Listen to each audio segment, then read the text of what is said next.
শুভ্র ভাই। শুভ্র ঘুড়ির সুতোয় টান দিয়ে পেছনে ফিরে তাকাল। চোখে মুখে এক অদ্ভুত প্রশান্তি। সে হালকা গলায় বলল, বল। হৃদি শুভ্রর ঠিক পাশে গিয়ে দাঁড়াল। তার চোখে মুখে তখনও ঘোর কাটেনি।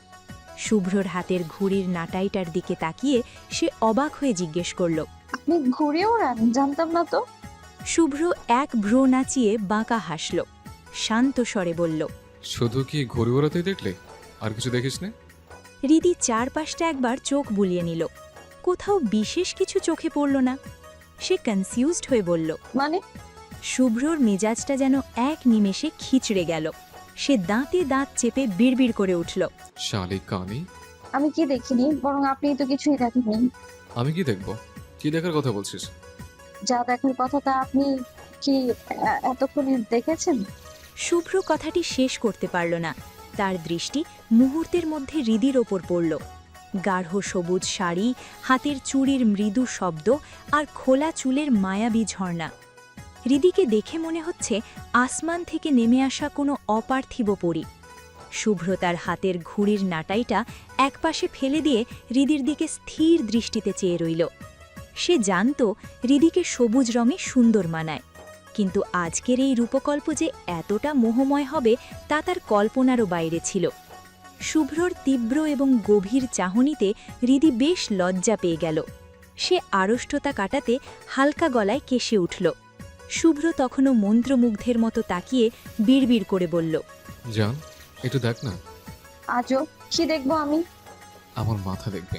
হৃদির সাথে সাথে শুভ্রর মাথার দিকে তাকালো। দেখলাম, এখন? প্লিজ জান, একটু ভালো করে দেখ।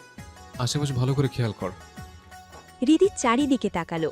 চারপাশ জুড়ে পাহাড়ের সবুজ গাছপালা, দূরে পাখির ডানা ঝাপটানোর শব্দ আর দিগন্ত জোড়া খোলা আকাশ। সে হতাশ গলায় বলল, কই, এখানে তো শুধু প্রকৃতি ছাড়া আর কিছুই দেখছি না। শুভ্রর মুখটা অসহায় হয়ে এলো, যেন সে কোনো একটা বিশেষ মুহূর্তের অপেক্ষায় ছিল যা হৃদি ধরতে পারছে না। সে বলল, আমার দিকে তাকা। হৃদি শুভ্রর চোখের দিকে তাকাতেই সে ঘুড়ির দিকে চোখের ইশারা করল। হৃদি সেই ইশারায় ঘুড়ির সুতোর দিকে তাকাতেই তার মুখটা বিস্ময়ে হাঁ হয়ে গেল। বুকের ভেতরটা ধক করে উঠল, যেন হৃৎপিণ্ডের ছন্দ এক মুহূর্তের জন্য থেমে গেল। ঘুড়ির গায়ে উজ্জ্বল রঙে স্পষ্ট বড় বড় অক্ষরে লেখা, আই লাভ ইউ রিধি। হৃদি খুশিতে আটখানা হয়ে শুভ্রর দিকে তাকাতেই তার হাসিটা মুহূর্তেই মিলিয়ে গেল। তার পাশে শুভ্র নেই। হৃদির দিক বিদিক তাকাতে লাগল, লোকটা গেল কোথায়? তার ভাবনার জাল ছিঁড়ে পাহাড়ের চূড়া থেকে ভেসে এলো শুভ্রর গম্ভীর অথচ আবেগ মাখা কণ্ঠস্বর, ও রিধি, এদিকে তাকা। হৃদি চমকে মাথা তুলে উপরের দিকে তাকাতেই তার দুই চোখ ছানা বড়া হয়ে গেল। শুভ্র দাঁড়িয়ে আছে পাহাড়ের একদম শেষ সীমানার খাঁজে, যেখানে এক পা ফসকালেই গভীর খাদ। হৃদি আতঙ্কিত হয়ে চিৎকার করে উঠল, কেউ ওখানে কেন? নেমে আসুন, পড়ে যাবেন তো। পড়ে মরে গেলে কোনো আফসোস নেই রিধি। প্রকৃতির বিশালতার মাঝে নিজের ভালোবাসাকে সমর্পণ করতে গিয়ে যদি জীবনটা ঝরিয়ে যায়, তবে আমি হব ইতিহাসের প্রথম ভালোবাসার শহীদ। মানে এসব কি পাগলামো করছেন? নেমে আসুন প্লিজ, আমার ভয় করছে খুব। শুভ্র কোনো উত্তর দিল না। সে পাহাড়ের চূড়ায় দু হাত পাখির ডানার মতো প্রসারিত করে দিল। চোখ দুটো শক্ত করে বুজে বুক ভরে একরাশ হিমেল হাওয়া টেনে নিল সে। তারপর আকাশ পাতাল কাঁপিয়ে এক অবিরাম সুরের মতো করে বলতে শুরু করল, হে বিশাল পাহাড়, হে নিস্তব্ধ ঝোপঝাড়, হে বহমান নদী আর দূর আকাশ, তোমরা কি আজ আমার কথা শুনতে পাচ্ছ? মানুষ তো দামি উপহার আর চাকচিক্যের মোড়কে ভালোবাসা জাহির করে, কিন্তু আমি আজ তোমাদের বিশালতার সাক্ষী রেখে আমার মনের কথা বলবো। I love you Ridhi, I love you so much. ভালোবাসি রিধি, অনেক অনেক বেশি ভালোবাসি। তুই ছাড়া আমার অস্তিত্ব একটা মরুভূমির মতো। কখনো আমাকে ছেড়ে যাস না রিধি। তোকে ছাড়া এই শুভ্র পৃথিবীর মুহূর্তটাই ধুলে মিশে যাবে। তুই আমার অক্সিজেন, আমার বেঁচে থাকার প্রতিটা কারণ। আমি তোকে ভালোবাসি কথাটা খুব ছোট, কিন্তু আমি তোকে ছেড়ে বেঁচে থাকাটা বড় কঠিন। এই সত্যটা এর চেয়ে অনেক বড়। তুই আমার রক্তে মিশে গেছিস। আমার প্রতিটি চিন্তায় তোর দখল। তুই হারিয়ে গেলে আমি নিজেকে খুঁজে পাবো না রিধি। তুই আমার হারানো পথ, তুই আমার পাওয়ার শেষ গন্তব্য। তুই না থাকলে আমি হয়তো থাকবো, কিন্তু সেই থাকা আর বেঁচে থাকা দুটোর মাঝে তখন যোজন যোজন দূরত্ব থাকবে। শুভ্রর সেই আর্তনাদ আর ভালোবাসার তীব্রতা পাহাড়ের গায়ে যেন এক অদ্ভুত মায়াজাল তৈরি করল। হৃদি খুশিতে মুখ চেপে ধরি কেঁদে উঠল। তার কান্নার প্রতিটি ধ্বনিতে মিশেছিল এক দীর্ঘ প্রতীক্ষার অবসান আর গভীর ভালো লাগা। পাহাড়ের চূড়া থেকে হৃদির এই কান্না শুনে শুভ্রর হৃৎপিণ্ড যেন কেঁপে উঠল। সে আর এক মুহূর্ত অপেক্ষা না করে পাহাড়ের ঢাল বেয়ে ঝড়ের গতিতে নিচে নেমে এলো। হৃদির সামনে এসে দাঁড়াতেই শুভ্র দেখল মেয়েটা দু হাতে মুখ ঢেকে ফুঁপিয়ে কাঁদছে। সে দ্রুত এগিয়ে গিয়ে হৃদির কাঁধ দুটো শক্ত করে ধরে ব্যাকুল গলায় জিজ্ঞেস করল, কি হয়েছে হৃদি? কাঁদছিস কেন? আমি কি ভুল কিছু করে ফেলেছি? কোনোভাবে কি আঘাত পেয়েছিস? হৃদি কোনো উত্তর দিল না। সে তার মুখ থেকে হাত সরিয়ে নিল, কিন্তু কান্না থামার বদলে তা যেন বাঁধ ভাঙা জোয়ারের মতো বেরিয়ে এলো। হৃদি তার সরু হাত দুটো মুষ্টিবদ্ধ করে শুভ্রর প্রশস্ত বুকের দুমদাম কিলঘুষি বসাতে লাগল, যেন এই ঘুষিগুলো কেবল আঘাত নয়, শুভ্রর ওপর জমা থাকা সব অভিমান আর দীর্ঘদিনের না বলা কথার বহিঃপ্রকাশ। শুভ্র কোনো বাধা দিল না। সে এক জায়গায় পাথরের মতো স্থির হয়ে দাঁড়িয়ে রইল। সে জানে হৃদির এই রাগটা আসলে তার প্রতি চরম ভালোবাসার এক অন্যরকম প্রকাশ। কয়েকটা ঘুষি মারার পর হৃদির হাতগুলো নিস্তেজ হয়ে এলো। সে হঠাৎ শুভ্রর শার্টের কলার আঁকড়ে ধরল এবং ঝাপটা মেরে তাকে জড়িয়ে ধরে শুভ্রর বুকের ভেতর মুখ লুকিয়ে ফেলল। তার কান্নার শব্দ এখন আগের চেয়েও বেশি তীব্র। শুভ্র দুই হাতে হৃদির পিঠটা জড়িয়ে ধরল, যেন হৃদিকে সে তার শরীরের ভেতর বিলীন করে নিতে চাইছে। হৃদির চোখের জলে শুভ্রর সাদা শার্টটা ভিজে যাচ্ছে, কিন্তু তাতে শুভ্রর কোনো ভ্রুক্ষেপ নেই। সে শুধু ওর মাথায় হাত বুলিয়ে শান্ত স্বরে বলল, কাঁদ, তুই কাঁদ, যত মন চায় কাঁদ। আমি তো জানি এই জলগুলো কেবল কষ্টের নয়, এগুলো তো আমার প্রতি তোর ভালোবাসার অন্য নাম। আপনি খুব খারাপ ভারী কষ্টতে নামায়, এমন কেউ করে? যদি ওখান থেকে পড়ে যেতেন, জানেন কত ভয় করছিল আমার। বুকটা ভেতরে কেমন কেমন যেন হয়ে গিয়েছিল। শুভ্র হৃদির দুই কাঁধ ধরে একটু আলগা করে ওর চোখের দিকে তাকালো। তার চোখে তখন এক অমলিন আনন্দ। শুভ্র মৃদু হেসে বলল, আরে পাগলি, ভয় থেকেই তো জয় শুরু। আজকে আমার মনটা ভীষণ খুশি, কারণ এতদিনে আমি আমার বুকের ভেতর জমিয়ে রাখা সবচেয়ে প্রিয় কথাটা, সবচেয়ে বড় আবেগটা তোকে বলে দিয়েছি। মনে হচ্ছে আমার বুক থেকে একটা পাহাড় সম ভারী পাথর নেমে গেছে, যেটা আমি এতদিন খুব গোপনে চেপে রেখেছিলাম। আজ আমি সত্যিই খুব খুশি। কথাগুলো বলে শুভ্র খুব যত্নে হৃদির চিবুক ধরে মুখটা সোজা করল। নিজের হাতের আঙুল দিয়ে হৃদির চোখের জল মুছতে মুছতে সে বলল, সারা জীবনটা কেবল গম্ভীর হয়ে কাটিয়ে দিলাম, আজ নয় একটু অন্যরকম হই। আজ আমি তোর প্রেমিক শুভ্র হয়ে গেলাম। আমি তোকে নিয়ে পুরো শহর ঘুরে বেড়াবো, শুধু পাহাড় নয়, এই শহরের প্রতিটি গলিকে আমি আজ জানিয়ে দেব আমি আমার প্রাণের ভালোবাসাকে খুঁজে পেয়েছি, নিজের করে পেয়েছি। শুভ্র হৃদির হাত ধরে পাহাড় থেকে নেমে এলো। নিচে নামতেই দেখল শুভ্রা আর ঈশান অপেক্ষায় দাঁড়িয়ে আছে।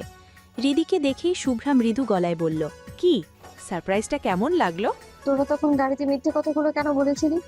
আরে পাগলি, ওটা তো মজা ছিল, তোকে একটু ঘাবড়ে দেওয়ার জন্যই তো ওই পরিকল্পনা। হৃদি আর কথা বাড়ালো না। তারা চারজন মিলে আবার গাড়িতে উঠল। শুভ্র আর হৃদি পেছনের সিটে বসল, আর ঈশান ও শুভ্রা বসল সামনে। কিছু দূর যাওয়ার পর গাড়ি একটা নির্জন অথচ সুন্দর জায়গায় এসে থামল। ততক্ষণে আকাশ জুড়ে সন্ধ্যার বিষণ্ণ রং ছড়িয়ে পড়েছে। ঈশান গাড়ি থেকে নেমে শুভ্র ও হৃদিকে নামিয়ে দিয়ে শুভ্রাকে নিয়ে আবার তাদের গন্তব্যে চলে গেল। হঠাৎ শুভ্র নিজের পকেট থেকে একটা কালো রুমাল বের করল। হৃদি কিছু বুঝে ওঠার আগেই শুভ্র তার চোখ দুটো বেঁধে দিল। হৃদি অবাক হয়ে বলল, আরে চোখ কেন বাঁধলেন? শুভ্র হৃদির কানের কাছে মুখটা নামিয়ে আনল। তার উষ্ণ নিঃশ্বাস হৃদির গলার কাছে এসে লাগল। শুভ্র নিচু অথচ রহস্যময় স্বরে বলল, কারণ এখন তোকে আমি মেরে ফেলবো, রাস্তার ঠিক শেষ সীমান্তে নিয়ে গিয়ে তোকে ফেলে দেব। এখন চুপচাপ আমার সাথে চল। ওকে নিয়ে চলুন, আমি চোখ বন্ধ করেই আপনার সাথে চলে যাব।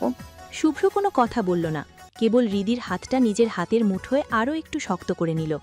তার হাতের উষ্ণতা হৃদির শির দ্বারা বেয়ে এক অদ্ভুত প্রশান্তি ছড়িয়ে দিল। ধীর পায়ে শুভ্র হৃদিজয় কোথাও একটা নিয়ে এলো।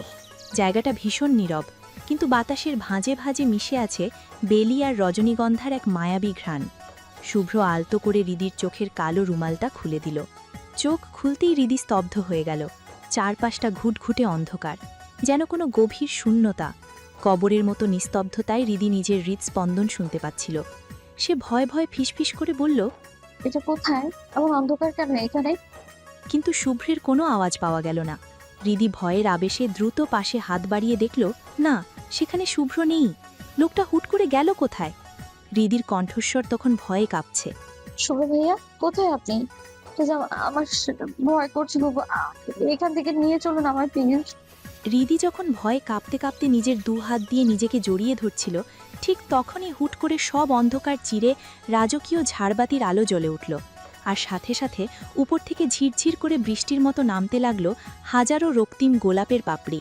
সেই আলোর ঝলকানিতে হৃদি অবাক হয়ে সামনে তাকাতেই দেখল, ঠিক তার সামনেই হাঁটু গেড়ে বসে আছে শুভ্র। পরনে সেই সাদা শার্ট আর ব্যান্ডানায় তাকে এখন আরও বলিউড সিনেমার নায়কের চেয়েও বেশি মায়াবী লাগছে। শুভ্র ধীরে ধীরে তার পকেট থেকে মখমলের ছোট্ট বাক্সটা বের করল। হৃদির ঠিক সামনে বাক্সটা ধরে সাবধানে সেটির ঢাকনা খুলল। খুলতেই ভেতর থেকে হীরের আংটি আলো প্রতিফলনে ঝিকমিক করে উঠল। হৃদির চোখের দিকে তাকিয়ে শুভ্র তার বলিষ্ঠ অথচ কম্পিত কণ্ঠে আবেগ মাখা গলায় বলল, ওগুলি ম্যাডামই রীতি? হৃদি অবাক হয়ে চারপাশটা দেখল। সবকিছুর সাজসজ্জা, তার চারপাশে সারিবদ্ধভাবে দাঁড়িয়ে আছে অনেক মানুষ, যাদের প্রত্যেকের হাতে একটি করে লাল রঙের লাভ বেলুন, আর সেই বেলুনের গায়ে সোনালি অক্ষরে লেখা। আই লাভ ইউ রীতি। এবং ওপর থেকে রোবটের মাধ্যমে পাপড়ি ঝরার দৃশ্য দেখে হৃদির বুঝতে বাকি রইল না যে এটি একটি নাইট ক্লাব, আর এত আয়োজন সব শুভ্রই করেছে। হৃদির মনে হলো সে কোনো রূপকথার গল্পের ভেতরে ঢুকে পড়েছে। এত সুন্দর একটা দিন তার জীবনে আসবে তা সে বিশ্বাসই করতে পারছে না। সে দু চোখ ভরে শুভ্রকে দেখল, সেই মানুষটি যার জন্য সে আজ নিঃস্ব হতেও রাজি। হৃদি এক মুহূর্ত সময় নষ্ট না করে সমস্ত সংকট ঝেড়ে ফেলে হাসতে হাসতে তার ডান হাতটি শুভ্রের দিকে বাড়িয়ে দিয়ে দৃঢ় অথচ মিষ্টি কণ্ঠে বলল, yes, of course I will marry you. শুভ্রর চোখে তখন চিকচিক করছে আনন্দাশ্রু। সে পরম মমতায় হৃদির আঙ্গুলে আংটিটা পরিয়ে দিল। চারপাশের মানুষজন তখন উচ্ছ্বাসে ফেটে পড়ল। করতালি আর খুশির চিৎকারে পুরো ক্লাব যেন কেঁপে উঠল। হৃদির আঙ্গুলে হীরের আংটিটা তখন আগুনের মতো জ্বলজ্বল করছে, আর হৃদির চোখের জল আনন্দের ধারায় গড়িয়ে পড়ছে শুভ্রর হাতের উপর। শুভ্র উঠে দাঁড়িয়ে হৃদিকে নিজের বুকে টেনে নিল, যেন সমস্ত পৃথিবীর সুখ আজ এই দুজোড়া হৃদয়ের মিলনে এসে থমকে দাঁড়িয়েছে। স্টেজের মাইক্রোফোন হাতে নিয়ে এক তরুণী হাসি মুখে বলল, হ্যালো প্রিয় দর্শকবৃন্দ, সবাইকে জানাই আন্তরিক শুভেচ্ছা ও ভালোবাসা। আপনারা সবাই জানেন আজ আমাদের ক্লাবে দুটি হৃদয় এক সূত্রে বাঁধা পড়েছে, সাইফান শুভ্র চৌধুরী এবং তার হবু স্ত্রী তাসনিন হৃদি। এই সুন্দর জুটিকে আমরা সবাই আগামী দিনের জন্য অনেক অনেক শুভকামনা জানাই।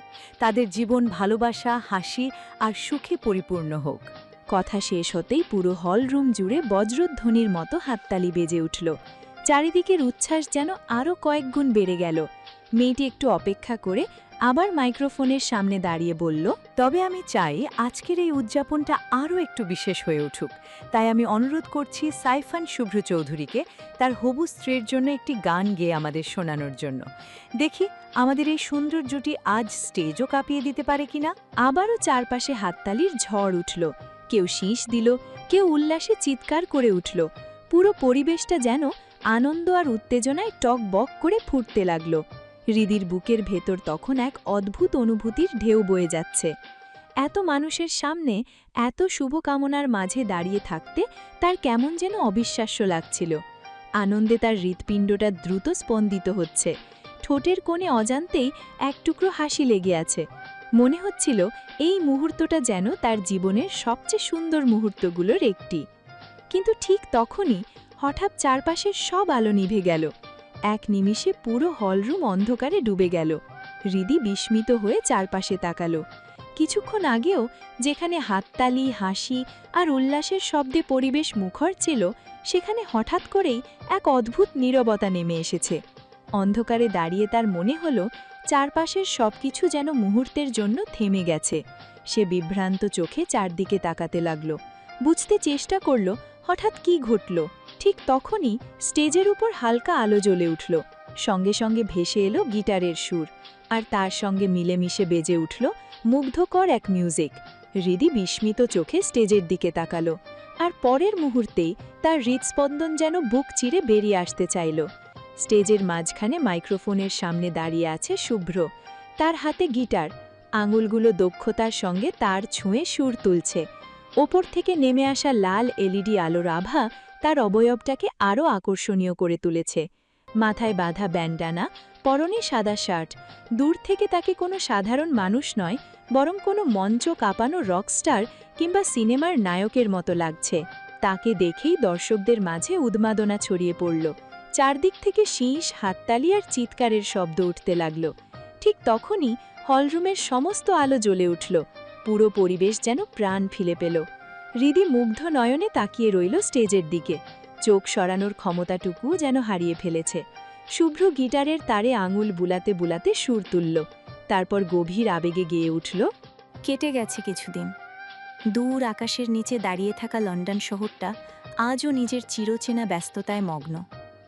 সারি সারি সুউচ্চ ভবন, ঝকঝকে কাঁচে মোড়া আধুনিক স্থাপত্য আর শতবর্ষের পুরনো ঐতিহাসিক স্থাপনাগুলো যেন একই শহরে অতীত আর বর্তমানের এক অপূর্ব মেলবন্ধন তৈরি করেছে। প্রশস্ত রাস্তাগুলোয় অবিরাম ছুটে চলেছে গাড়ির সারি। লাল রঙের ডাবল ডেকার বাসগুলো শহরের ব্যস্ততার মাঝে আলাদা সৌন্দর্য যোগ করেছে। দূরে টেমস নদীর শান্ত জলরাশি নগরীর কোলাহলের মাঝেও একটুকরো প্রশান্তির ছোঁয়া এনে দেয়। সন্ধ্যা নামলে হাজারো রঙিন আলোয় আলোকিত হয়ে ওঠে পুরো শহর, যেন নক্ষত্রগুলো আকাশ ছেড়ে নেমে এসেছে লন্ডনের বুকে। পৃথিবীর অন্যতম আধুনিক ও প্রাণ চঞ্চল এই শহরটিতে প্রতিটি মুহূর্তই নতুন গল্পের জন্ম দেয়। লন্ডনের অভিজাত এক এলাকার বহুতল ভবনের সর্বোচ্চ তলার বিশাল অফিস রুমটিতে তখন অদ্ভুত এক নিস্তব্ধতা বিরাজ করছে। কাচের দেয়ালের ওপারে রাতের লন্ডন আলোয় ঝলমল করছে, কিন্তু সেই সৌন্দর্যের এক বিন্দুও যেন ছুঁতে পারছে না রুমের ভেতরে বসে থাকা মানুষটিকে। চেয়ারে হেলান দিয়ে মাথা পেছনে ঠেকিয়ে বসে আছে এক সুদর্শন পুরুষ। তার দুই আঙুলের ফাঁকে ধরা জ্বলন্ত সিগারেট থেকে ধীরে ধীরে ধোঁয়া উঠে বাতাসে মিলিয়ে যাচ্ছে। চোখ দুটো বন্ধ, মাঝে মাঝেই সে গভীর টান দিচ্ছে সিগারেটে। চোখের নিচে স্পষ্ট কালচে দাগ, মুখে ক্লান্তির ছাপ। তাকে দেখলেই মনে হয় বহুদিন ধরে ঠিকমতো ঘুম তার চোখে ধরা দেয়নি, যেন কোনো অদৃশ্য যন্ত্রণা প্রতিদিন একটু একটু করে তাকে নিঃশেষ করে দিচ্ছে। ঠিক তখনই দরজাটা ধীরে খুলে ভেতরে প্রবেশ করল একজন। কয়েক পা এগিয়ে এসে সে সম্মানের সঙ্গে পুরুষটির সামনে দাঁড়িয়ে বলল, বাংলাদেশ থেকে বড় সাহেব কল দিয়েছিলেন, আপনাকে দেশে ফিরতে বলছেন। কথাটা শুনেও পুরুষটির মুখের কোনো পরিবর্তন হলো না, চোখও খুলল না। সে শুধু হাত তুলে ইশারা করল চলে যাওয়ার জন্য। লোকটি আর কিছু না বলে মাথা নিচু করে বেরিয়ে গেল। রুমে আবারও নেমে এলো নীরবতা। কয়েক মুহূর্ত পর পুরুষটি ধীরে ধীরে চোখ খুলল, তারপর হাত বাড়িয়ে টেবিলের ওপর রাখা ফোনটা তুলে নিল। স্ক্রিনে একই নাম্বার থেকে 6টি মিসড কল ভেসে উঠছে। সে জানত কলগুলো কার, ইচ্ছে করেই ধরেনি। মানসিক অবস্থায় সে ছিল না। একটা দীর্ঘশ্বাস ফেলে নাম্বারটিতে কল ব্যাক করল। দুবার রিং হতেই ওপাশ থেকে কল রিসিভ হলো। ভেসে এলো এক বয়স্ক পুরুষের গম্ভীর কণ্ঠ। এখন দেশে আয়, রাস্তা ক্লিয়ার, তোর কেসটাও আমি সলভ করে ফেলেছি। পুরুষটির ঠোঁটের কোণে ধীরে ধীরে এক বিষাক্ত হাসি ফুটে উঠল। Are you sure? হ্যাঁ নির্বাণ, ফিরে আয়। শুভ্রর বিয়ে, ওদের সুখ আমার সহ্য হচ্ছে না। এক মুহূর্তে নির্বাণের ঠোঁটের হাসিটা মিলিয়ে গেল, চোখ দুটো স্থির হয়ে এলো।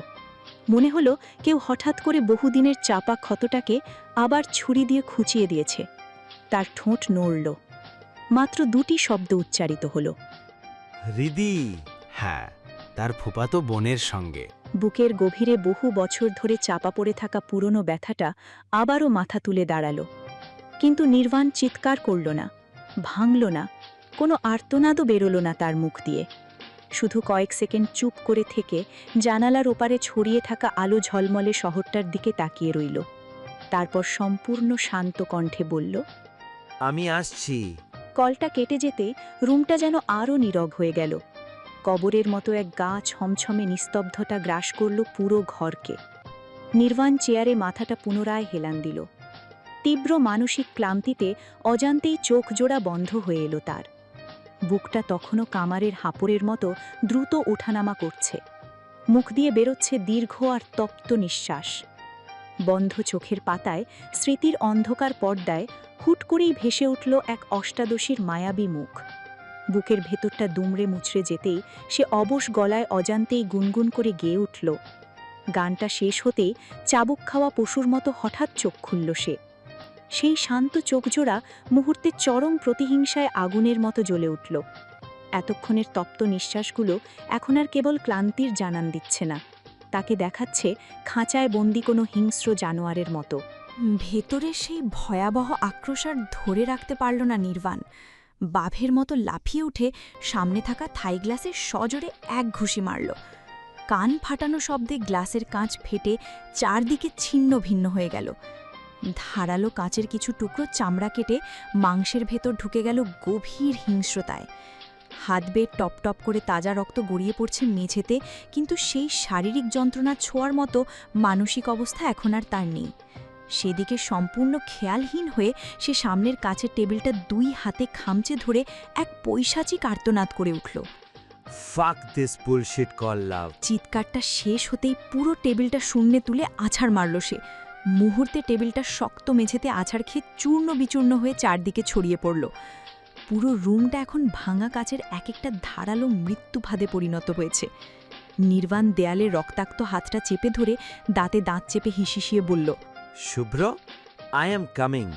হেসে নে, আনন্দ করে নে, কারণ যত হাসি তত কান্না। কষ্ট আসলে কি জিনিস এবার তোকে আমি হাড়ে হাড়ে বোঝাবো। চৌধুরী বাড়িতে আনন্দের বন্যা বয়ে যাচ্ছে। মানুষের হাসাহাসি আর কোলাহলে পুরো চৌধুরী বাড়িটা মুখরিত হয়ে উঠেছে।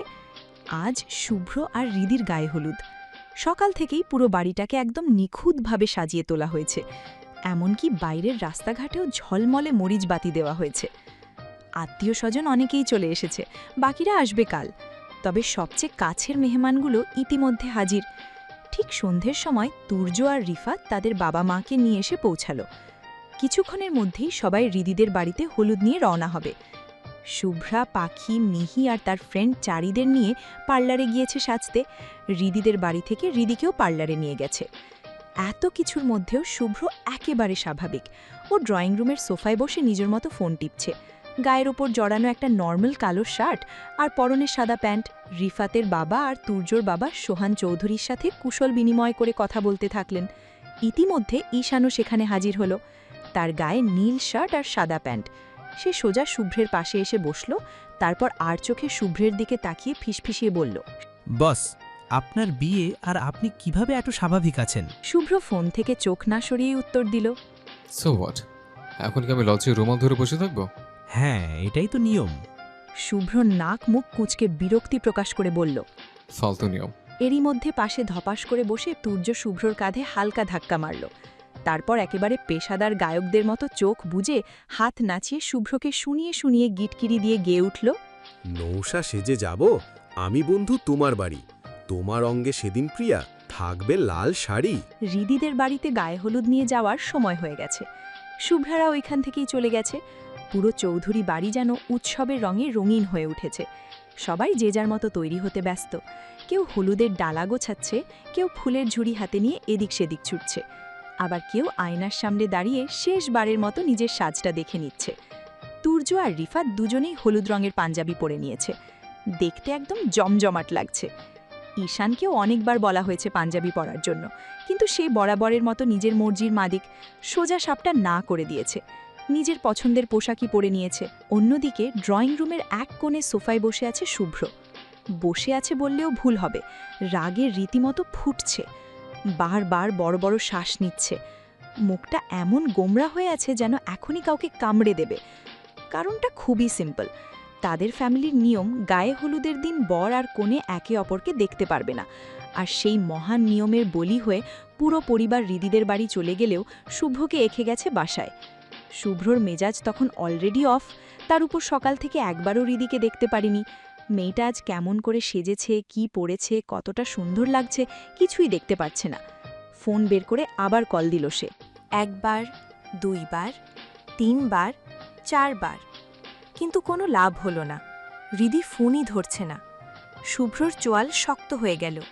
ফোনটা সোফার উপর ছুঁড়ে ফেলে মাথার চুলে হাত চালিয়ে বিরক্ত গলায় বিড়বিড় করে বলে, ওকে, ভেরি গুড। আমার ফোন ধরে টাইম নাই ম্যাডামের। আবার ফোনটা হাতে তুলে স্ক্রিনের দিকে তাকালো। কোনো কলব্যাক নেই, কোনো মেসেজ নেই।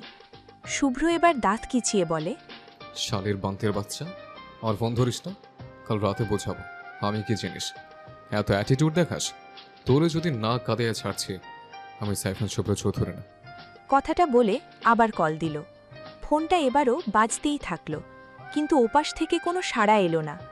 শুভ্র রাগে মাথা পেছনে ঠেকিয়ে চোখ বন্ধ করল, অথচ রাগের আড়ালে বুকের ভেতর অন্য এক অস্থিরতা কাজ করছে। সত্যি বলতে রাগটা হৃদির ওপর না, রাগটা এই কারণে যে আজ তার বউটা নিশ্চয়ই খুব সুন্দর করে সেজেছে, আর সে দেখতে পারছে না। আর এই ব্যাপারটাই শুভ্রর একদম টলারেট হচ্ছে না।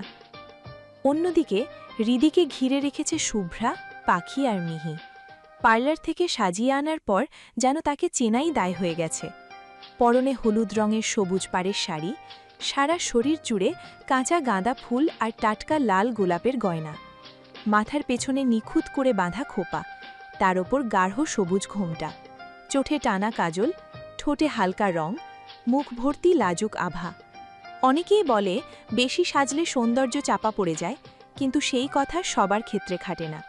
হৃদিকে আজ এতটাই সুন্দর লাগছে যে আশেপাশের সব মেয়ের মাঝেও সে আলাদা করে চোখে পড়ে যাচ্ছে, যেন গল্পের বই থেকে উঠে আসা কোনো রাজকন্যা। শুভ্রা তো একের পর এক ছবি তুলেই যাচ্ছে, কখনো হৃদিকে দাঁড় করিয়ে, কখনো ফুলের ঝুড়ি হাতে দিয়ে, আবার কখনো হাসতে বলে। ওপর থেকে একের পর এক কল করে যাচ্ছে শুভ্র, কিন্তু শুভ্রা ইচ্ছে করেই ধরছে না, একটু জ্বালাক তার ভাইটাকে।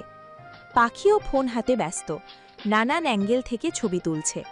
পুরো বাড়িটা সন্ধ্যার আলোয় যেন রূপকথার রাজ্যে পরিণত হয়েছে। চারদিকে ঝলমলে লাইট, ফুলের সাজ, মানুষের কোলাহল। বক্সের শব্দে পুরো উঠান কাঁপছে। ছোট ছোট ছেলেমেয়েরা ইতোমধ্যে নাচানাচি শুরু করে দিয়েছে। কেউ গান ধরছে, কেউ আবার তাল মেলাচ্ছে। তবে এই আনন্দের মাঝেও হৃদির মনটা কেমন যেন অস্থির। সারাদিনে শুভ্রর সাথে একটা কথাও বলা হয়নি, ফোনটাও রুমে পড়ে আছে, আর তাকে ঘিরে সবাই এমনভাবে বসে আছে যে একা হওয়ার সুযোগই মিলছে না। হৃদির মুখটা একটু গম্ভীর হতে দেখে শুভ্রা দুই গাল টেনে দিয়ে বলে, ওলে আমার ভাবিটা বুঝি মন খারাপ করে বসে আছে, আমার ভাইয়ার সাথে কথা বলতে পারছে না, তাই না? পাশ থেকে পাখি ছবি তুলতে তুলতে হেসে বলে, এই যে মুখটা দেখ, একদম ধরা খেয়ে গেছে, সারা দিন কথা না বলতে পেরে অবস্থা খারাপ। হৃদি লজ্জা পেয়ে মুখ ঘুরিয়ে নেয়। মিহি তখন দুষ্টু হাসি দিয়ে বলে, এই শোন একটা কথা, অনেক টিকটকে ক্যাপশন দেখেছি, বাসর রাত মানে ছেলেদের শান্তির রাত আর মেয়েদের কষ্টের রাত। এটা কি সত্যি? শুভ্রার সঙ্গে সঙ্গে মিহির পিঠে হালকা একটা কিল বসিয়ে বলে, চুপ কর লিচ্চা বেডি, সব কথায় নাক গলাতে হবে তোর। আমি তো শুধু প্রশ্ন করলাম। তোর প্রশ্নগুলাও না এক নম্বরের বিপজ্জনক। তাদের কথায় আশেপাশে থাকা কয়েকজন মেয়েও হেসে ওঠে, আর লজ্জায় হৃদির গাল দুটো টুকটুকে লাল হয়ে যায়। তাদের হাসাহাসির মাঝেই হঠাৎ আবার বেজে উঠল শুভ্রার ফোন। চারপাশে তখন গান বাজছে, মেয়েদের হাসির শব্দে পুরো ঘর মুখর। শুভ্রা অন্যমনস্ক ভঙ্গিতে ফোনটা হাতে নিল। স্ক্রিনে চোখ পড়তেই ভ্রু নাচিয়ে তাকালো। আবারও শুভ্র। পাশে বসে থাকা হৃদির চোখও স্ক্রিনে গিয়ে আটকাল। মুহূর্তেই তার বুকের ভেতরটা ধক করে উঠল। সারা দিন ধরে একটা কথাও বলতে পারেনি শুভ্রর সাথে, নিজের ফোনটাও রুমে পড়ে আছে। মানুষটা কতবার কল দিয়েছে কে জানে। ভাবতেই বুকের ভেতর কেমন একটা অপরাধ বোধ কাজ করল। সে চুপচাপ শুভ্রার দিকে তাকালো। চোখ দুটো এমনিতেই কাজলে ভরা ছিল, তার উপর সারাদিনের ক্লান্তি আর অপেক্ষা মিশে ছলছল করে উঠেছে। কিছু বলল না, কিন্তু তার সেই অসহায় চাহনি দেখেই শুভ্রা বুঝে গেল মেয়েটা শুভ্রর সাথে কথা বলতে চাইছে। শুভ্রা আর দুষ্টমি করল না, ঠোঁট কামড়ে কলটা রিসিভ করে কানে তুলল। ওপাশ থেকে সাথে সাথেই ভেসে এলো শুভ্রর ভারী, গম্ভীর আর স্পষ্ট বিরক্ত কণ্ঠ। থাপ্পড় চিনিস তুই? ভাইয়া? 10 বার ফোন দিছে, একবারও ধরার নাম নাই। কি করছিল এতক্ষণ? কথাগুলো বলার সময় শুভ্রর গলায় এমন একটা চাপা রাগ ছিল যেন সামনে পেলে সত্যিই দুইটা ঝাড়ি দিয়ে দিত। শুভ্রার শুকনো ঢোক গিলে বলে, ইয়ে মানে ভাইয়া, আসলে ছবি তুলতেছিলাম। ছবি তুলতেছিল তো হাত ভাঙা ছিল নাকি? ছবি তুলতেছিলে তো হাত ভাঙা ছিল নাকি? ফোন ধরতে সমস্যা কোথায়? পাশে বসা পাখি মুখ চেপে হাসি আটকানোর চেষ্টা করছে। মিহি তো প্রায় গড়াগড়ি খাওয়ার অবস্থা। শুভ্রা এবার মিনমিন করে বলে, সরি ভাইয়া। বাড়ি আগে তারপর তোর সরি বের করছি। গম্ভীর গলাতেই কথাটা বলে শুভ্র। হৃদির ঠোঁটের কোণে অজান্তেই হাসি ফুটে উঠল। শুভ্রা এবার প্রসঙ্গ পাল্টানোর জন্য তাড়াতাড়ি বলে, আচ্ছা ঠিক আছে, বলো কি দরকার। কয়েক সেকেন্ড নীরবতা। তারপর শুভ্রর গলা আগের চেয়েও ভারী হয়ে এলো। রীতি কোথায়? মাত্র দুটো শব্দ, কিন্তু শব্দ দুটোর ভেতরে সারা দিনের অপেক্ষা, বিরক্তি আর অস্থিরতা মিশেছিল। হৃদির বুকটা আবার ধক করে উঠল। শুভ্র আবার দাঁত চেপে বলে, ওটাকে বল। আমার ধৈর্যের লিমিট শেষ হয়ে যাচ্ছে। সকাল থেকে কল দিতেছি, ম্যাডামের কোনো খবর নেই। ফোন রুমে রেখে ঘুরতেছে, না ইচ্ছা করে ধরতেছে না। ওটা আমি পরে বুঝাবো। একটু থেমে আবার বলে, আর শোন, আমার হাতে মায়ের খেতে না চাইলে 5 মিনিটের মধ্যে ও যেন আমাকে কল দেয়। আপনার চোখে। শুভ্রার সামনে বসে থাকা হৃদির মুখটা লাল হয়ে উঠল। পাখি চোখ টিপে তার দিকে তাকালো। মিহি মুখ চেপে হাসতে হাসতে বলে, উফ, রিদ্দির জন্য দেখি ভাইয়ার অবস্থা পুরাই ক্রিটিক্যাল। শুভ্র কল কেটে দিল। হৃদির বুকটা কেঁপে উঠল, যেন ভেতরের অস্থিরতাটা আরও বেড়ে গেল। পাশে দাঁড়িয়ে থাকা শুভ্রা একটা দীর্ঘশ্বাস ফেলে হৃদির কাঁধে হাত রাখল। তারপর হালকা গলায় বলে, যা রুমে গিয়ে কথা বলে আয়, আমার ভাইয়াটাকে আর বেশি পাগল করিস না। তারপর চারপাশে দাঁড়িয়ে থাকা মেয়েরা খিলখিল করে হেসে উঠল। হৃদি লজ্জায় মাথা নিচু করে দ্রুত সিঁড়ি দিয়ে উপরে উঠে গেল। রুমে ঢুকেই দরজা বন্ধ করে সে বিছানার দিকে ছুটে গেল। বালিশের নিচে রাখা ফোনটা হাতে নিতেই পাওয়ার অন করল। পরের মুহূর্তেই তার চোখ থমকে গেল। স্ক্রিনে ভেসে উঠছে 208টা মিসড কল, সবই শুভ্রের নাম্বার থেকে। হৃদির বুকটা ধক করে উঠল, আঙুল কেঁপে উঠল। মানুষটা যে সত্যিই ভীষণ রেগে আছে সেটা বুঝতে আর 1 সেকেন্ডও লাগল না। সে অনেক কষ্টে নিজেদের সামলে ফোনটা ডায়াল করল। মাত্র 2 সেকেন্ড, তারপরই রিসিভ হয়ে গেল। যেন ওই পাশের মানুষটা শুধু এই কলটারই অপেক্ষায় ছিল। হৃদি থরথর করে কাঁপতে থাকা হাত দিয়ে ফোনটা কানে তুলল। ওপাশে প্রথমে শুধু শ্বাসের শব্দ, ভারী, গভীর, অস্থির। কিছুক্ষণ দুজনেই চুপ, যেন কথা নয়, একে অপরের নিঃশ্বাসও বুঝতে চাইছে। তারপর শুভ্র ধীরে গম্ভীর গলায় বলে উঠল, সারাদিন কতবার কল দিছে আপনাকে? হৃদির গলা কেঁপে উঠল। সে খুব আস্তে বলে, 208টা। আপনাকে একটা পরে কল ধরেছেন? না, ওয়াই? হৃদি ঠোঁট ভিজিয়ে নেয়, কণ্ঠ ভাঙা ভাঙা হয়ে আসে। ফোন রুমে ছিল, আমি নিচে ছিলাম, কেউ যেতে দেয়নি। সরি। ওপাশে আবার নীরবতা। তারপর শুভ্র গভীর শ্বাস নিয়ে গম্ভীর গলায় বলে, ভিডিও কল দিচ্ছে। বলেই শুভ্র ফোন কেটে ভিডিও কল দিল। হৃদি নিজের মুখটা স্বাভাবিক করে ফোনটা রিসিভ করে সামনে গেল। ওপাশে শুভ্রর ঘরের বাতিটা মৃদু জ্বলছে। শুভ্র হৃদির দিকে প্রথম স্বাভাবিক চোখে তাকালো, কিন্তু এক মুহূর্তের মধ্যেই তার চোখের মনি স্থির হয়ে এলো, আর দৃষ্টিজোড়া হয়ে উঠল বিপজ্জনক রকমের নেশালো। হৃদির মাথায় গাঢ় গোলাপ আর গাঁদা ফুলের টিকলি, কানের দুল, গলার হার আর ঠোঁটে লিপস্টিক মাখা সেই মায়াবী রূপ দেখে শুভ্রর গলা শুকিয়ে গেল। সে ধীর স্থির কণ্ঠে অস্ফুট স্বরে বলে, মাশাআল্লাহ, আমার বউটাকে দারুণ সুন্দর লাগছে। হৃদি লজ্জায় এক হাত দিয়ে মুখ ঢেকে ফেলে। শুভ্রর গলা দিয়ে একটা খসখসে হাসির শব্দ বেরিয়ে এলো, যা হৃদির শরীরের ভেতর দিয়ে এক অদ্ভুত শিহরণ বয়ে নিয়ে গেল। শুভ্র অগোছালো হয়ে নিজের মাথার চুলগুলোকে এক ঝটকায় পেছনের দিকে সরিয়ে দিয়ে বলে, ওরে আমার লজ্জা কি বউটা দেখে আবার লজ্জাও পায়? তা ম্যাডাম, আপনাকে জানেন, আপনার এই সৌন্দর্য আমাকে ভিতর থেকে পাগল করে দিচ্ছে।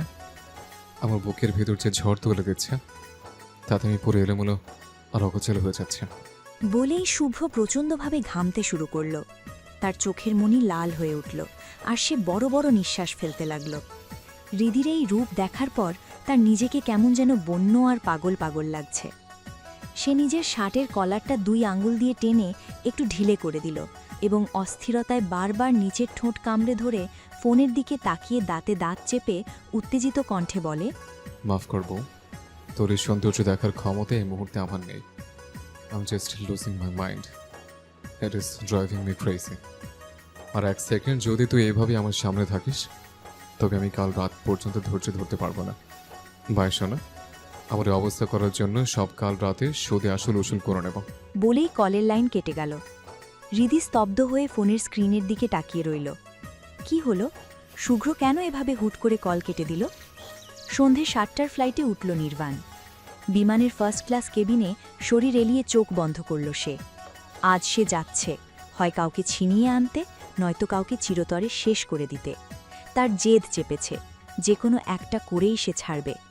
চোখ দুটো বন্ধ করেই ছোটের কোণে এক নিষ্ঠুর হাসি ফুটিয়ে বিড়বিড় করে বলল, আমি আসছি, নরকে যন্ত্রণার জন্য রেডি থাক। হঠাৎ পকেটে থাকা ফোনটা কেঁপে উঠল। নির্বাণ বিরক্তি নিয়ে চোখ খুলল। স্ক্রিনে নামটা দেখেই তার চোয়াল শক্ত হয়ে গেল। রিসিভ করে কানে ধরতেই ওপাশ থেকে ভয়ার্ত কণ্ঠস্বর ভেসে এলো। স্যার, আপনি এসেছেন এই খবরটা গোপন রাখতে হবে। শুভ্র যদি কোনোভাবে জানতে পারে তবে কেলেঙ্কারি হয়ে যাবে। তার ওপর ওর বিয়ের সময়। আপাতত কোনো অ্যাকশন নেওয়া যাবে না। তাড়াহুড়ো করলে আপনি জিততে পারবেন না। নির্বাণ দাঁতে দাঁত চেপে হিসশিসিয়ে উঠল। হুগামারা কথা বলবি না তো। আমি বাংলাদেশে প্রেম করতে যাচ্ছি না যে নাটক করব। কাউকে শান্তিতে বিশ্রাম দিতে যাচ্ছি। ওপাশ থেকে লোকটা কাঁপা কাঁপা গলায় বোঝানোর চেষ্টা করল। স্যার, আমি বুঝতে পারছি, কিন্তু এই মুহূর্তে ভুল পদক্ষেপ নিলে আপনি ধরা খেয়ে যাবেন। শুভ্রর পরিচয় তো জানেন, ও শান্ত বাঘের মতো। যখন শান্ত থাকে তখন লোকটাকে দেখাই যায় না, কিন্তু একবার ক্ষেপে গেলে পুরো শহর কেঁপে ওঠে। বড় সাহেব অনেক কষ্টে আপনাকে জেল থেকে বের করেছে, তাই ধৈর্য ধরে সঠিক মুহূর্তের অপেক্ষা করতে হবে। এত ঘ্যান ঘ্যান শুনে নির্বাণের চোখের মণি আগুনের মতো জ্বলে উঠল। সে অস্থিরভাবে নিজের চুলের ভেতর হাত চালিয়ে চুলগুলো এলোমেলো করে দিল। তোর শাওয়া বলেই সে ফোনটা আছাড় মারার মতো করে কেটে দিল। রাগে তার বুকের খাঁচা ওঠানামা করছে। ও ভয় পাবে? ওর মতো শিকারী বাঘের ভয় কিসের? পুরো পৃথিবী ওকে দেখে কাঁপবে।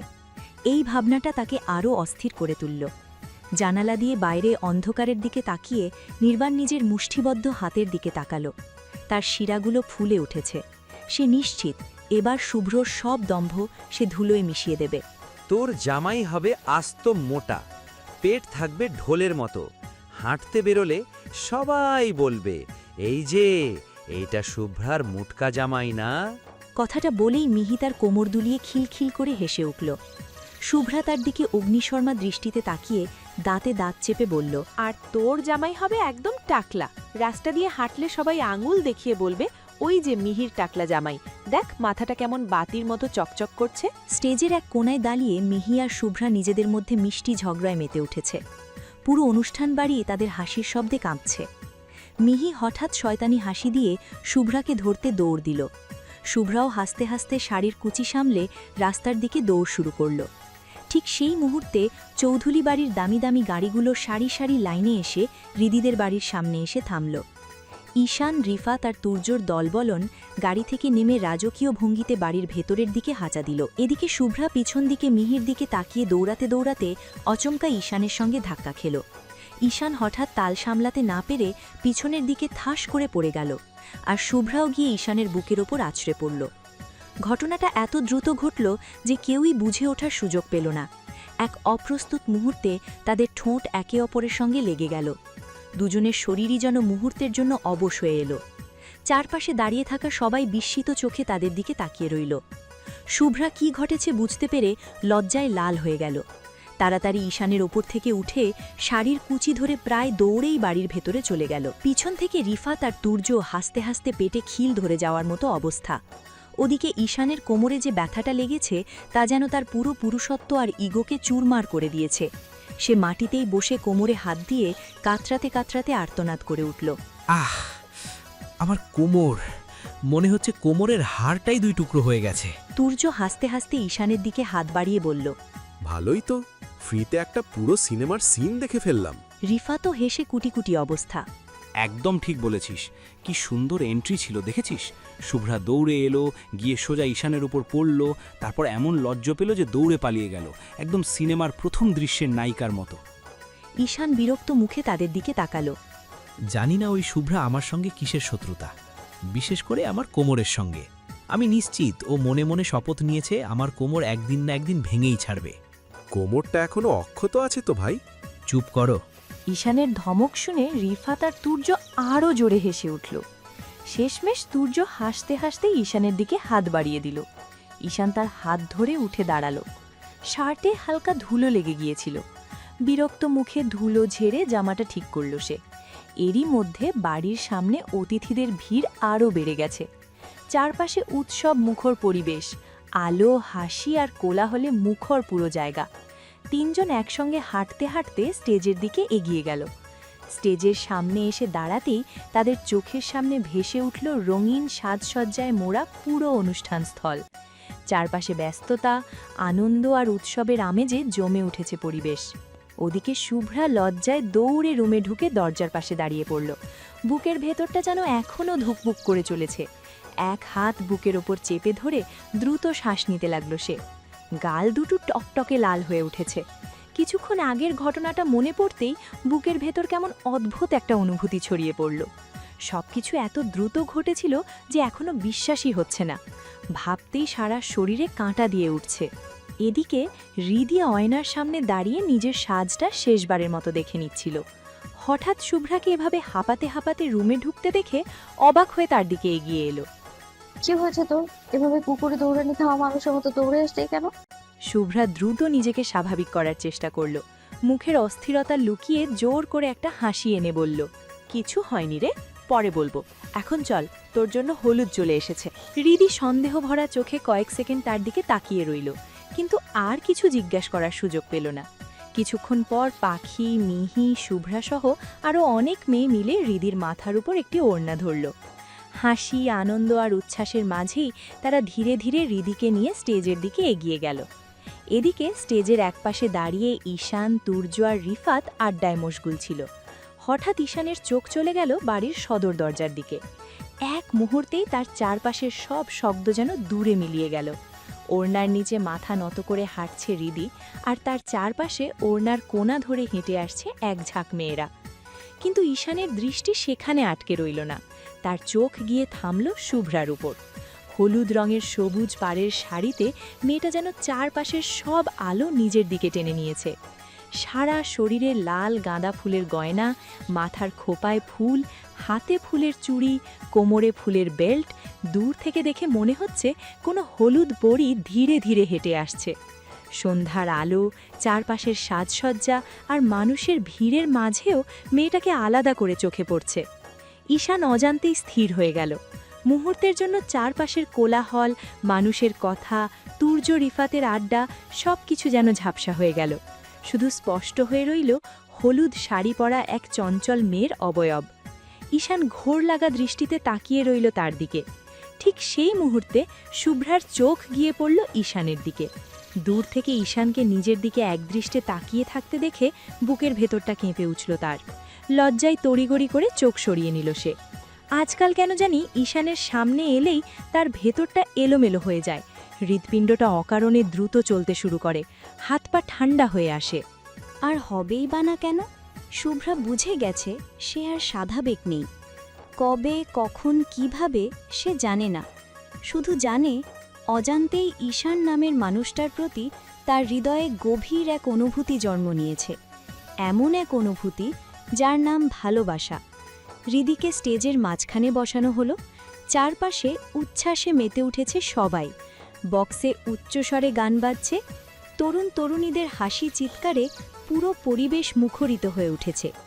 শুভ্রা হঠাৎ তুর্য আর রিফাতের বাবা মাকে দেখতে পেয়ে তাদের দিকে এগিয়ে গেল।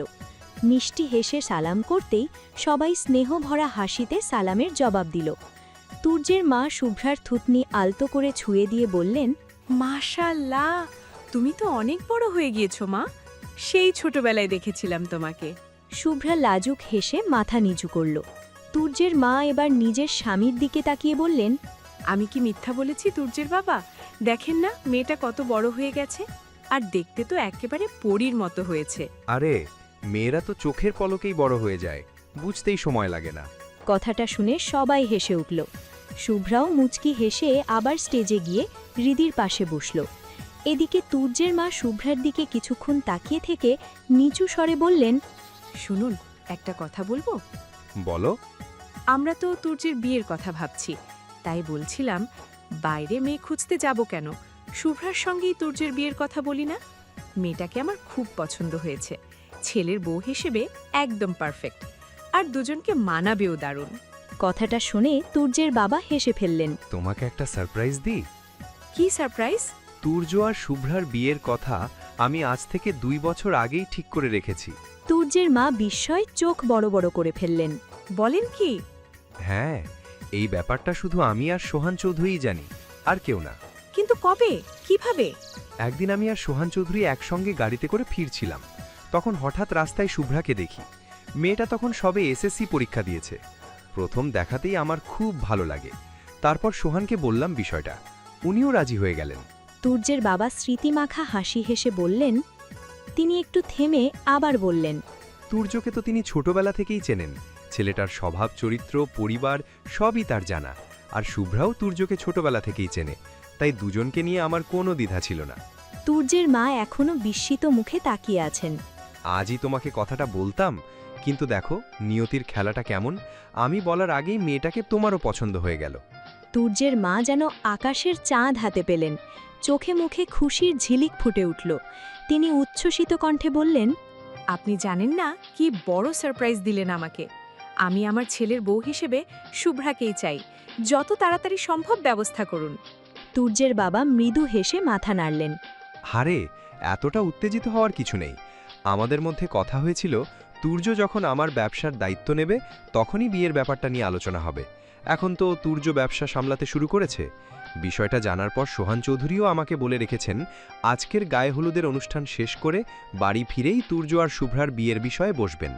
তুর্যের মা খুশিতে আবারও শুভ্রার দিকে তাকালেন, মনে মনে যেন মেয়েটাকে ইতোমধ্যেই নিজের ছেলের বউ হিসেবে কল্পনা করে ফেলেছেন।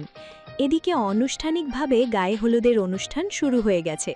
স্টেজ জুড়ে আনন্দ আর কোলাহলের রেশ ছড়িয়ে পড়েছে। একে একে আত্মীয় স্বজন বন্ধু-বান্ধব সবাই স্টেজে উঠে হৃদির গালে কপালে আর হাতে হলুদ মেখে দিতে লাগল। চারপাশে ক্যামেরার ফ্ল্যাশ ঝলসে উঠছে বারবার, হাসি ঠাট্টা আর শুভকামনায় মুখর পুরো পরিবেশ। হঠাৎ বক্সে বাজতে থাকা গানের ভলিউম আরও একটু বেড়ে গেল, আর তার সঙ্গে সঙ্গে শুভ্রা, মিহি, পাখি আর তাদের বয়সী আরও কয়েকজন মেয়ে স্টেজের সামনে চলে এলো। মুহূর্তের মধ্যেই তারা গানের তালে তালে নাচ শুরু করে দিল। কেউ দুই হাত উঁচু করে ঘুরছে, কেউ কোমর দুলিয়ে তাল মিলিয়ে নাচছে, কেউ আবার হাসতে হাসতে অন্যদের টেনে নিচ্ছে মাঝখানে। নাচতে নাচতে শুভ্রা, মিহি, পাখি আর বাকি মেয়েরা একসঙ্গে গেয়ে উঠল। শুভ্রা ধরা পড়ে যাওয়া চোরের মতো দাঁড়িয়ে আছে, চোখে মুখে স্পষ্ট ধরা পড়েছে অপরাধবোধ। ঈশান কিছু বলল না, ধীরে ধীরে শুভ্রার হাতটা নিজের দিকে টেনে আনল। তারপর হাতের কাছে মুখ নিয়ে গিয়ে গন্ধ শুকল।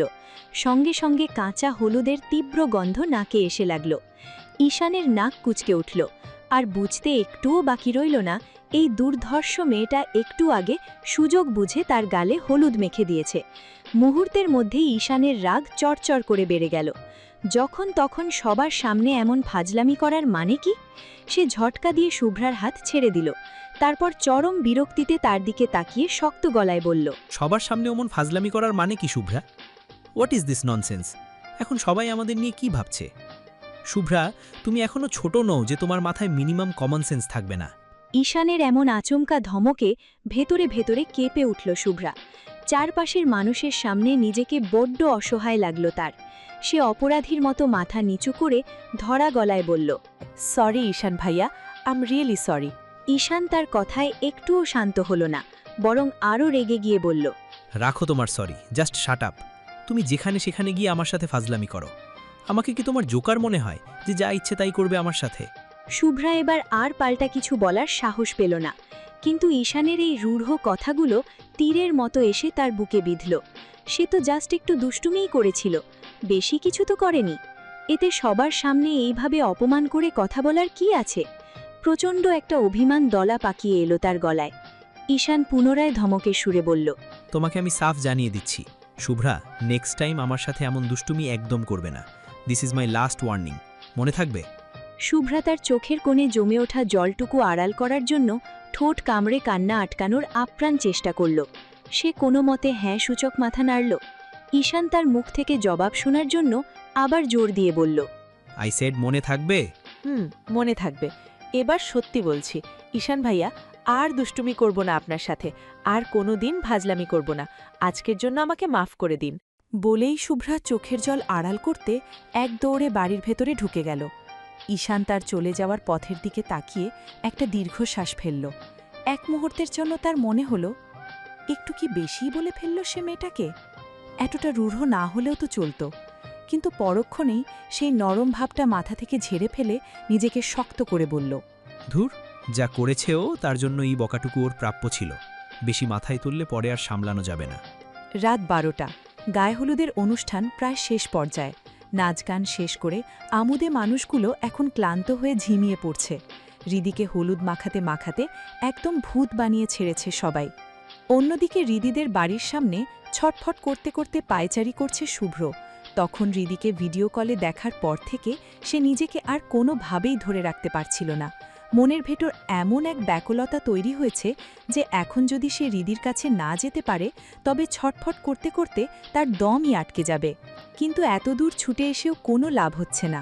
রাস্তা দিয়ে একের পর এক মানুষ অনবরত আসা যাওয়া করছে। পরিচিত কেউ দেখে ফেলার ভয়ে শুভ্র মুখে মাস্ক পরে কানে ফোন চেপে ধরে একা একাই কথা বলার অভিনয় করছে। দূর থেকে কেউ তাকালেই সে এমন ভাব করছে যেন খুব জরুরি কোনো ব্যবসায়িক আলাপ চলছে। কারণ এই মাঝরাতে কনের বাড়ির সামনে এভাবে চোরের মতো ধরা পড়ে গেলে লজ্জায় আর কাউকে মুখ দেখাতে পারবে না সে। এভাবে বেশ কিছুক্ষণ পায়চারি করার পর সে বুঝতে পারল তাকে অন্য কিছু একটা করতে হবে। এভাবে দাঁড়িয়ে থাকলে কোনো কাজ হবে না, কারণ সারা রাতেও মানুষের আনাগোনা একটুও কম বলে মনে হচ্ছে না। কোনো উপায় না দেখে সে পকেট থেকে ফোন বের করে দ্রুত রিফাতের নাম্বারে একটা মেসেজ পাঠালো। কোথায় তুই? কিছুক্ষণের মধ্যেই ওপাশ থেকে রিফাতের রিপ্লাই ভেসে উঠল স্ক্রিনে। তোর বউয়ের সাথে সেলফি তুলছি, কি যে মিষ্টি লাগছে রে ওকে দেখতে। মেসেজটা দেখেই শুভ্রর বুকের ভেতর ঈর্ষার আগুন জ্বলে উঠল। সে দাঁতে দাঁত চেপে দ্রুত টাইপ করে পাঠালো। ফাজলামি বন্ধ কর, সোজা বাড়ির মেন গেটের দিকে আয়। কেন রে, গেটে কি আছে? হঠাৎ গেটে রাখছিস কেন? পরক্ষণেই রিফাতের মাথায় বুদ্ধিটা খেলল। শুভ্রর পাগলামের ইতিহাস তার জানা। সে চমকে উঠে আবার মেসেজ পাঠালো। 1 মিনিট, কোনোভাবে তুই এখানে এসে পড়লি না তো? সত্যি করে বল, তুই কি গেটের বাইরে দাঁড়িয়ে আছিস? হ্যাঁ, এখন বেশি কথা না বাড়ি, তাড়াতাড়ি গেটের বাইরে আয়। মেসেজটা দেখেই রিফাত হাসিতে ফেটে পড়ল। একগাদা হাসির ইমোজি পাঠিয়ে শুভ্রকে খেপানোর জন্য লিখল, ছ্যা ছ্যা শালা, আর একটা মাত্র রাত বউয়ের জন্য অপেক্ষা করতে পারলি না? তুই এতটা কন্ট্রোললেস? তোর এই রূপ তো আমার জানা ছিল না রে। রিফাতের এমন ঠাট্টা দেখে শুভ্রর মেজাজ একদম সপ্তম আকাশে চড়ে গেল।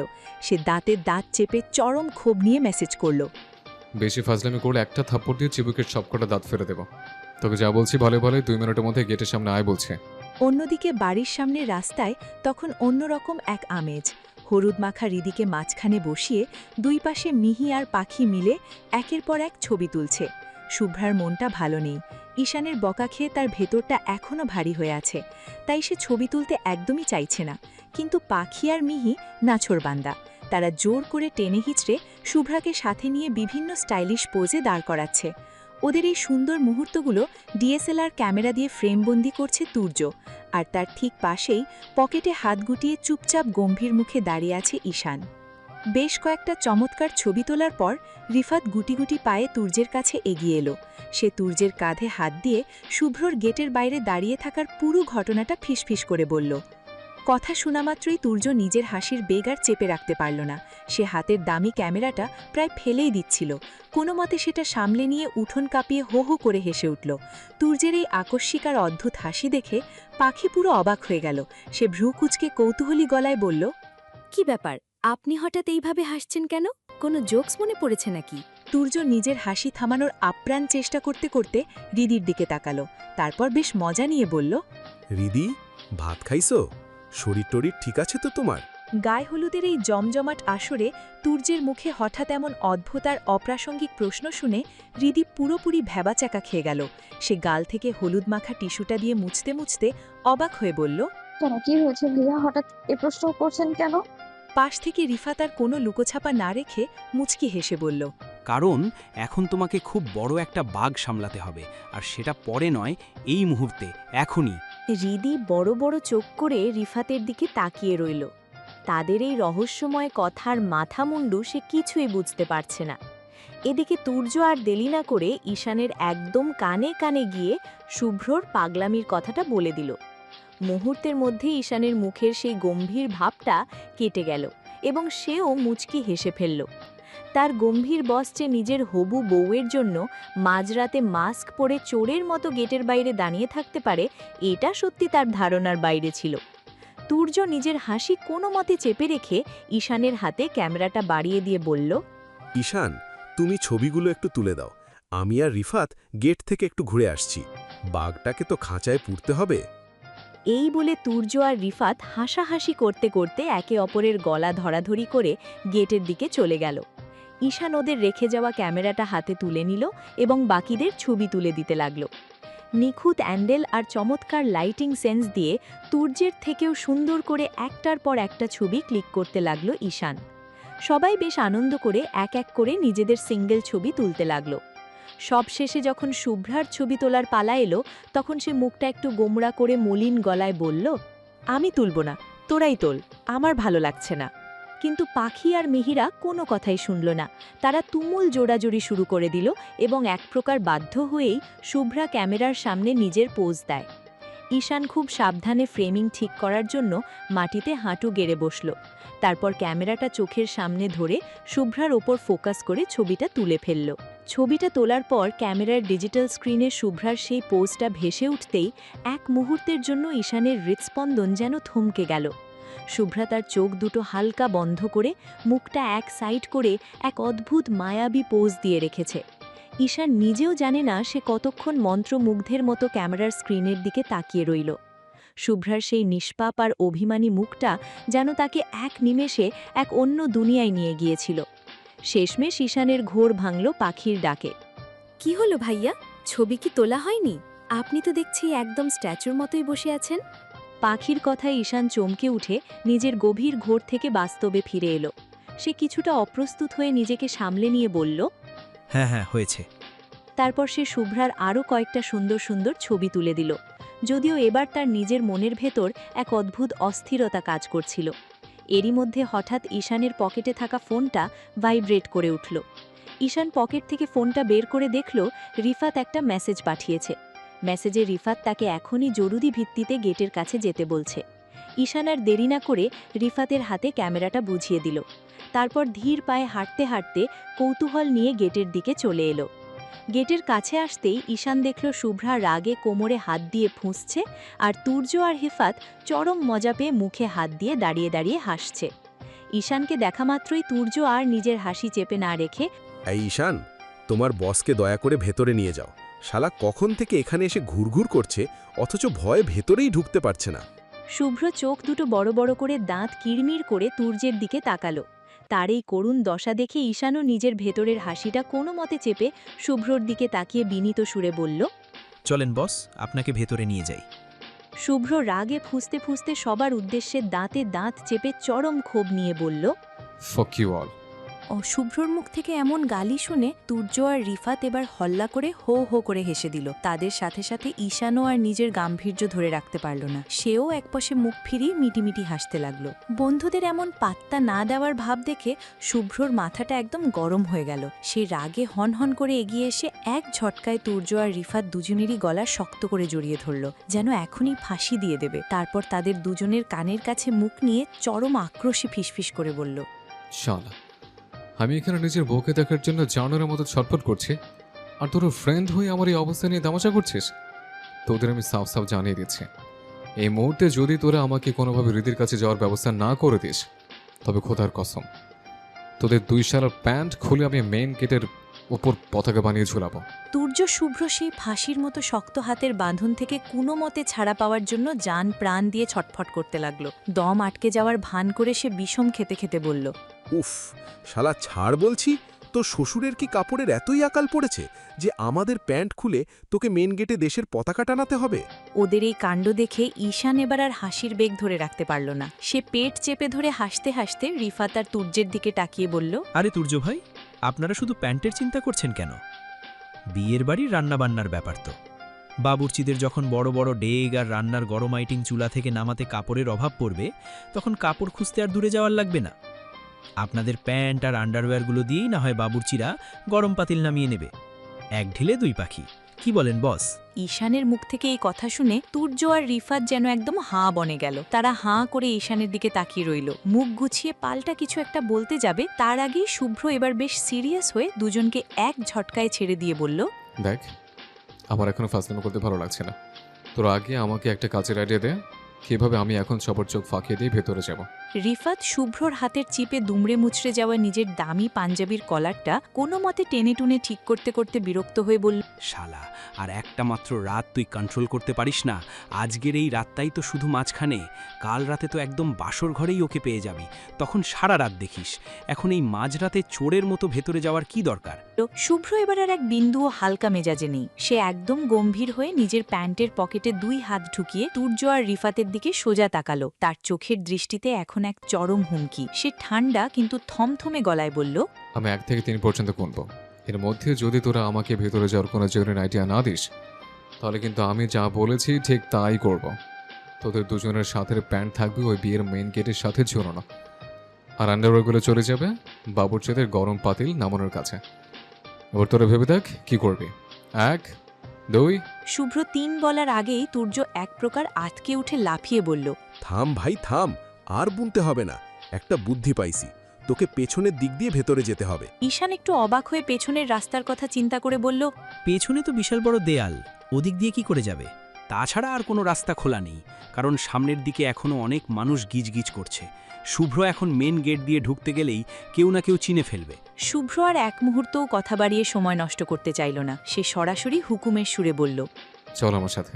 যেই কথা সেই কাজ। 4 জনে মিলে চোরের মতো চুপি চুপি রিদিদের বাড়ির একদম পেছনে চলে এলো। সেখানে এসে দাঁড়াতেই দেখল এক বিশাল উঁচু দেওয়াল দাঁড়িয়ে আছে। রিদির কাছে পৌঁছাতে হলে এই দেওয়াল টপকাতে হবে শুভ্রকে। শুভ্র আর কোনো দ্বিধা না করে শার্টের হাতা দুটো কোনোই পর্যন্ত ভালো করে গোটাতে লাগলো। তার এই রণপ্রস্তুতি আর দেওয়াল টপকানোর মারমুখী ভাব দেখে রিফাত বিড়বিড় করে উঠল। ইন্না লিল্লাহি ওয়া ইন্না ইলাইহি রাজিউন বলেই রিফাত আবার টুকটাক করে কপালে হাত দিয়ে বলল, ভাই, তুই কি আজকে মেয়েটাকে একদম মেরেই ফেলবি? যেভাবে শার্টের হাতা গুটিয়ে নিজেকে তৈরি করছিস, দেখে তো আমারই বুক কাঁপছে। সূর্য তখন পকেট থেকে ফোন বের করে দ্রুত কাউকে একটা মেসেজ টাইপ করতে করতে বলল, রিদিকে এক্ষুনি অসুস্থ হবার জন্য তৈরি হতে বলো, বেশি দেরি করলে আর চলবে না। শুভ্র অবশ্য তখন কারোর কোনো কথাই কানে তুলছিল না। তার পুরো ধ্যান জ্ঞান তখন ওই দেওয়ালের ওপারে। সে এক পা পিছিয়ে গিয়ে জোরসে একটা লাফ দিল এবং দেওয়ালের ওপরের অংশটা ধরার আপ্রাণ চেষ্টা করল। কিন্তু দেওয়ালটা বেশ উঁচুই ছিল, যার কারণে তার হাত ফসকে বারবার নিচে পড়ে যাচ্ছিল। কিছুতেই দেওয়ালের কার্নিশ নাগাল না পেয়ে সে চরম রাগে আর বিরক্তিতে নিজের মনেই বিড়বিড় করে কুৎসিত একটা গালি দিয়ে উঠল। বাল, এই শহর দেয়ালটা এত উঁচু করে দিয়েছে কেন? অনেক চেষ্টা করেও দেওয়ালের মাথাটা কোনো মতেই ছুঁতে না পেরে শুভ্রর কপাল বেয়ে ঘাম ঝরতে লাগলো। সে হাঁপাতে হাঁপাতে চরম বিরক্ত হয়ে ঈশানদের দিকে তাকালো। তাদের এভাবে হাত গুটিয়ে তামাশা দেখতে দেখে মাথাটা আর ঠিক রইল না। সে ফুঁসে উঠে বলল, হাঁ করে দাঁড়িয়ে দিন আমার সার্কাস না দেখে, আমাকে একটু সাহায্য কর। শুভ্রর এমন অসহায় আর ক্রুদ্ধ চেহারা দেখে তুর্য, রিফাত আর ঈশান এগিয়ে এলো। তুর্য বলল, আচ্ছা খাড়া, তোরে আমরা আজকে শূন্যে ভাসাইয়া দিতাছি। যেই কথা সেই কাজ। ঈশান আর তুর্য 2 পাশ থেকে শুভ্রর 2 পাশ শক্ত করে ধরল, আর রিফাত পেছন থেকে শুভ্রর কোমর ধরে ধাক্কা দিতে লাগল। 3 জন মিলে পুরো গায়ের জোর খাটিয়ে শুভ্রকে আস্তে আস্তে দেয়ালের ওপরের দিকে তুলতে শুরু করল। শুভ্র তখন 2 হাত বাড়িয়ে দেয়ালের কার্নিশটা ছোঁয়ার আপ্রাণ চেষ্টা করছে।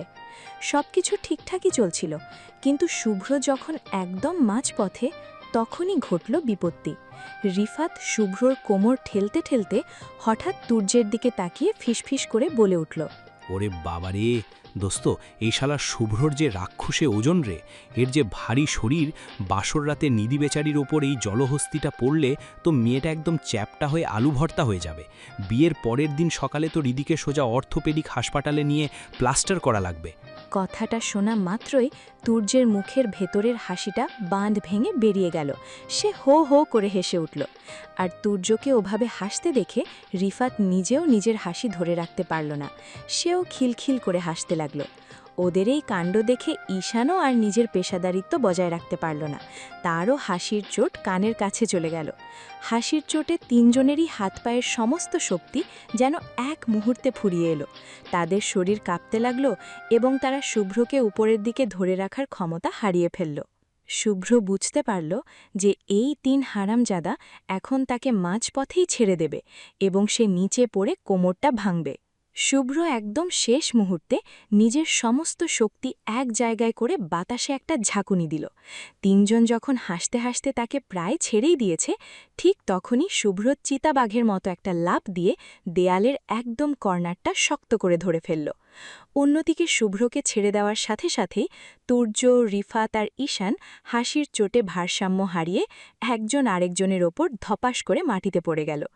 মাঝরাতের নিস্তব্ধতা ভেঙে তারা তিনজন মাটিতে শুয়ে হাসতে হাসতে একদম গড়াগড়ি খেতে লাগল। রিফাক হাসতে হাসতে পেটে হাত দিয়ে বলল, ওরে আল্লাহ রে, আমার পেটের নাড়ি ভুড়ি ছিঁড়ে গেল রে। শুভ্র দেয়ালের ওপরে ঝুলে থেকে নিচে তাকাল। বন্ধুদের এই হাল দেখে সে এক চরম হিংস্র দৃষ্টিতে তাদের দিকে তাকিয়ে মনে মনে বলল, তোদের আমি বড় দেখে নেব। তারপর সে নিজের 2 হাতের জোরে শরীরটাকে টেনে দেয়ালের ওপরে তুলল এবং হৃদিদের বাড়ির ভেতরের দিকে টপকাতে শুরু করল।